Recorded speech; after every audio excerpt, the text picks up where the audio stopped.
Hi everyone everybody queen আস্তা রাইত ঘুমাইছি না বুঝছো নি। আমার এটা পণ্য তো দেখছো ক্যান্সার করোনার। এখন আস্তা রাইত ঘুমাইছি না, কত খাইলেও ঘুম হন না, ইদানিং ঘুম হন না বালা ঠিকছে। ঘুমাইতে অন্তত পক্ষে দেও না, ঘুম হইলে তো মনে করো তোমার শরীর স্বাস্থ্য যদি ইলা ঘুম না হয় তাহলে ঠিক না।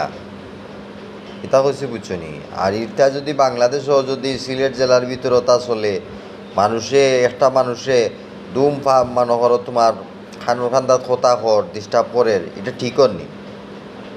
এটা ঠিক নি কোনোটা অবস্থায়, এটা তো ঠিক না। কথাটা বুঝছো না তুমি। এটা তো করতাম মক্কা মদিনার শয়তান রে ফাত্তর দ্বীপ প্রতিনিয়ত এটা তো শয়তানে গোটাইয়া দিব এক এক ঘটনা। আমেরিকা ডাহাত এটা কইছি বুঝছো নি। কথা কর্তা সিলেটি একেবারে দরিয়া নিয়ে